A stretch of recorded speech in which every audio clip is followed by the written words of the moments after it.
Baik, yang pertama itu ada soal yang pertama, sebuah toko memiliki 8 kotak pensil. Setiap kotak pensil berisi 12 pensil. Setiap kotak berisi 12 pensil. Pada pagi hari terjual 35 pensil.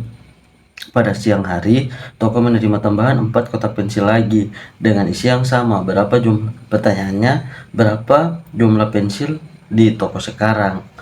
Nah, jadi yang kita harus tulis pertama itu diketahui kan awalnya 8 kotak dengan isi pensil 12 pensil, jadi sama dengan per kotak itu 12, jadi 8 kotak kali 12 pensil itu sama dengan 96 pensil. Baru yang terjual pagi 35 pensil, baru ditambah siang 4 kotak kali 12 pensil, jadi 4 kotak itu kali 12 pensil sama dengan 48 pensil, jadi 4 kotak setara dengan 48 pensil. Baru yang ditanya berapa jumlah pensil di toko sekarang.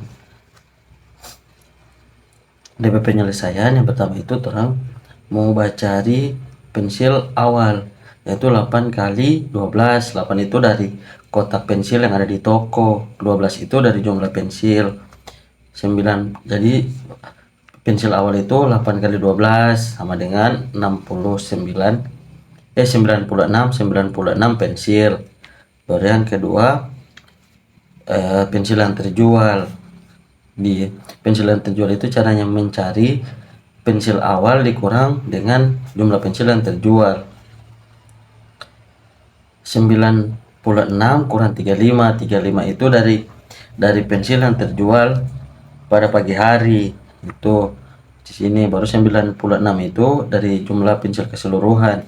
Jadi 96 kurang 35 sama dengan 61 pensil.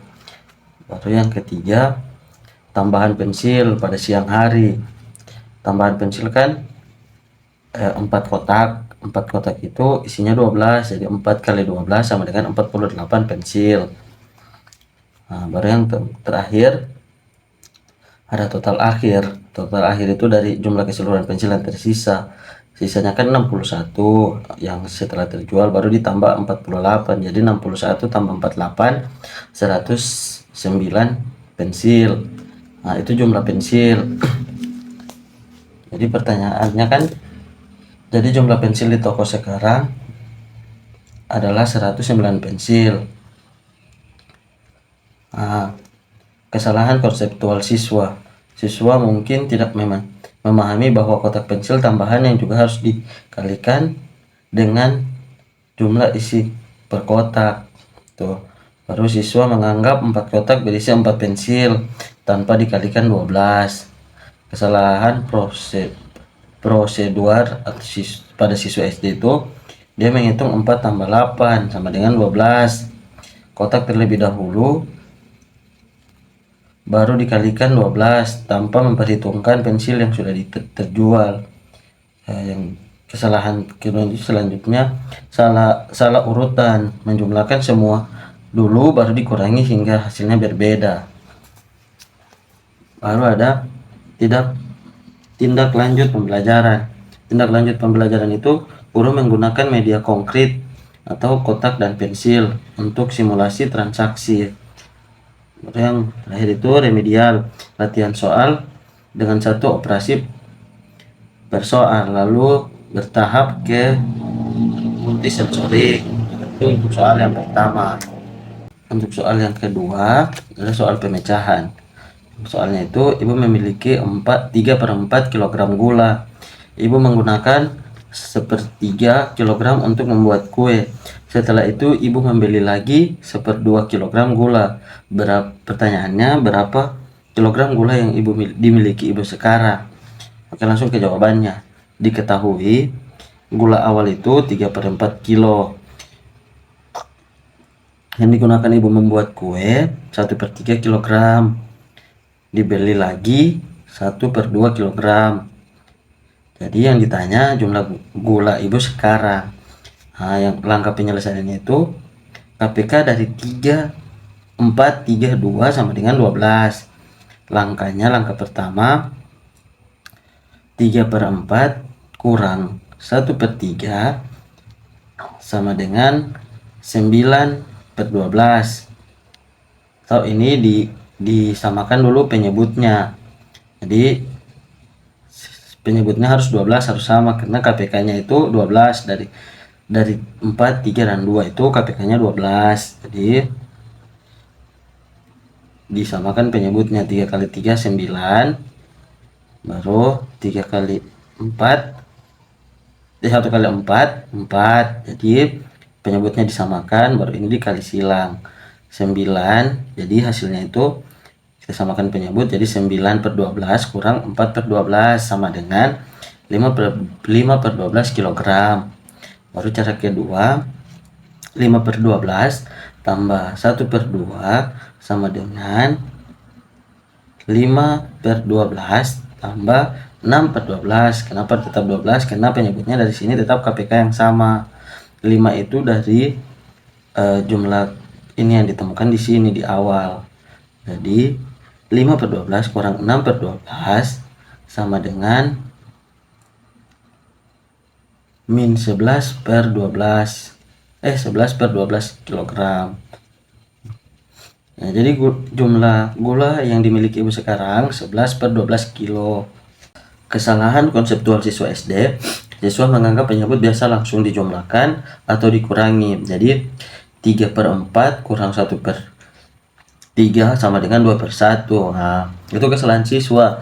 Baru yang kedua ada kesalahan yang siswa tidak memahami konsep KPK sebagai dasar penyamaan penyebut. Jadi siswa itu tidak menyamakan dulu penyebutnya. Nah, baru kesalahan prosedur siswa itu lupa menyamakan penyebut terlebih dahulu sebelum mengurangi atau menjumlahkan pecahan.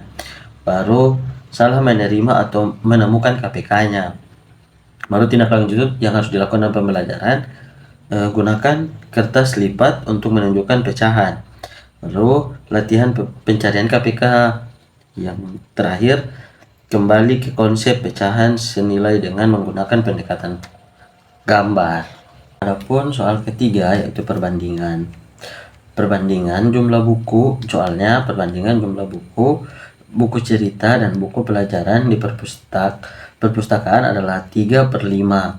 Jika jumlah seluruh buku adalah 64, berapa jumlah buku cerita dan buku pelajaran masing-masing?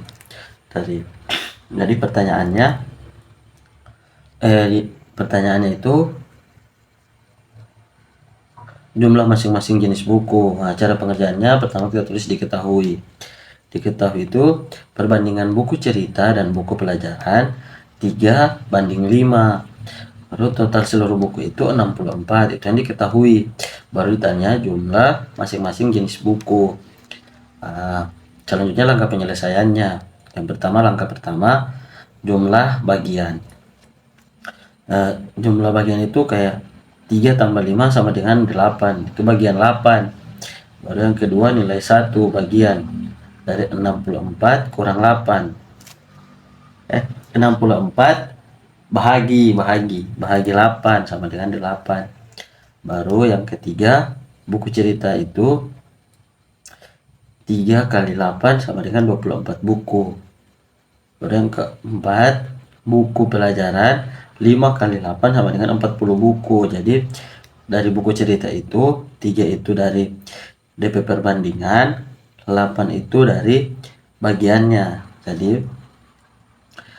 bagian tiap itu ada 8. Ini dari sini nilai satu bagian dari tiap buku itu ada 8. Jadi 3 kali 8 24 buku. Baru 5 kali 8 40 buku. Jadi buku cerita itu ada 24 buku. Buku pelajaran ada 40 buku. Jadi verifikasinya itu 24 tambah 40 sama dengan 64 buku. Kesalahan konseptual siswa itu ada di sini. Siswa tidak memahami bahwa total bagian adalah 3 tambah 8. 3 tambah 5 sama dengan 8. Baru siswa menggunakan perbandingan 3/5. Berarti buku cerita adalah 3 dan buku pelajaran adalah 5. Nah, kesalahan prosedur siswa membagi 64 dengan 3 atau 5 tanpa menghitung total bagian terlebih dahulu. Itu kesalahan prosedurnya. Lalu yang terakhir ada tindak lanjut yang harus dilakukan. Peragakan konsep perbandingan dengan benda konkret. Lalu yang ini latihan menghitung total bagian terlebih dahulu. Jadi siswa itu harus diajarkan dulu cara menghitung jumlah bagian dari tiap buku-buku itu, begitu. Soal terakhir ada statistika dan median. Yang nomor 4, yang ini soalnya data tinggi badan 7 siswa adalah 130, 125, 140, 135, 128, 132, dan 138 cm. Pertanyaannya, tentukan median tinggi pada bagian siswa. Yang pertama kita tulis itu tinggi badan dari 7 siswa itu. Jadi ini 130, 125, 140, 135, 128, 132, 138. Yang ditanya mediannya kan. Cara langkah penyelesaian itu, yang pertama urutkan data dari yang terkecil hingga yang terbesar. Jadi kita urutkan dari 7 data ini, dari 7 data tinggi badan siswa, kita urutkan dari yang terkecil. Yang terkecil kan 125, 128, 130, 132, 135, 138, paling besar 140. Nah, cara selanjutnya gunakan rumus median. Mi sama dengan median sama dengan xn tambah 1/2. Nah, Mi itu sama dengan median, n itu jumlah data sama dengan 7 itu 7 badan siswa, x itu nilai data pada urutan. Nah, langkah penyelesaiannya itu cari posisi median sama dengan x7, x itu sama dengan nilai data urutan, jadi kita x7, 7 itu dari jumlah ini n, jumlah data 7 tambah 1 itu dirumus, nah, per 2 sama dengan x8/2. Jadi x8 itu ini, x8 nilai data pada urutan, x8 tambah 2 jadi x keempat. Jadi x8/2 sama dengan 8 bahagi 2, 4. Jadi median itu sama dengan x4. Nah, x4 itu ada di sini, 4132. Nah, jadi median terletak pada data urutan keempat, yaitu 132 cm. Kesalahan kontekstual pada siswa mengira median atau sama dengan rata-rata, tidak menyadari data harus diurutkan terlebih dahulu sebelum menerima nilai tengahnya. Kesalahan prosedur itu yang ini, siswa langsung mengambil nilai keempat dari urutan asli yaitu 135 tanpa mengurutkan terlebih dahulu. Tindak lanjut pelajaran, gunakan kartu angka atau nilai yang dapat dipindahkan untuk memudahkan perurutan. Jelaskan perbedaan median dan modus dan mean terlebih dahulu agar kesalahan itu dapat tersalurkan. Nah, ini latih mengurutkan data dari terkecil menggunakan kartu angka yang dapat dipindahkan. Nah, sekian video dari saya akhiri. Assalamualaikum warahmatullahi wabarakatuh.